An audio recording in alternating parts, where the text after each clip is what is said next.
একজন সত্যিকার ভালো বউ তার জীবনের সবচেয়ে বড় নিয়ামত মনে করে দুনিয়ার তার স্বামীকে। কারণ সবাই তার সাথে বেঈমানি করবে, আমার স্বামী কখনো আমার সাথে বেঈমানি করবে না। সবাই আমার হাত ছেড়ে দিবে, আমার স্বামী কখনো আমার হাত ছাড়বে না। এখানে যারা বিবাহিতরা আছেন, আমি ছোট্ট মানুষ হিসেবে শ্রদ্ধার সাথে একটা কথা বলি। এক ঘরের নিচে থাকলে, একই ছাদের নিচে থাকলে অনেক কিছুই হবে। মন মালিন্য, পক্ষে বিপক্ষে, পছন্দ অপছন্দ অনেক কিছুই হবে। এগুলাকে ফোকাস দিয়েন না, ডিভোর্সে। একজন সত্যিকার ভালো বউ তার জীবনের সবচেয়ে বড় নিয়ামত মনে করে দুনিয়ার তার স্বামীকে।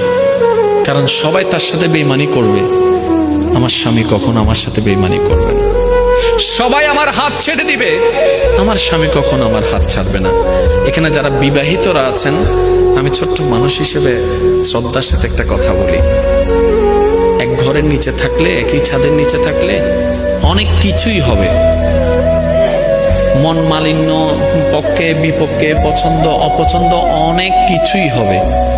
এগুলাকে ফোকাস দিয়েন না, ডিভোর্সে। একজন সত্যিকার ভালো বউ তার জীবনের সবচেয়ে বড় নিয়ামত মনে করে দুনিয়ার তার স্বামীকে। কারণ সবাই তার সাথে বেঈমানি করবে, আমার স্বামী কখনো আমার সাথে বেঈমানি করবে না। সবাই আমার হাত ছেড়ে দিবে, আমার স্বামী কখনো আমার হাত ছাড়বে না। এখানে যারা বিবাহিতরা আছেন, আমি ছোট্ট মানুষ হিসেবে শ্রদ্ধার সাথে একটা কথা বলি। এক ঘরের নিচে থাকলে, একই ছাদের নিচে থাকলে অনেক কিছুই হবে। মন মালিন্য, পক্ষে বিপক্ষে, পছন্দ অপছন্দ অনেক কিছুই হবে। এগুলাকে ফোকাস দিয়েন না, ডিভোর্সে।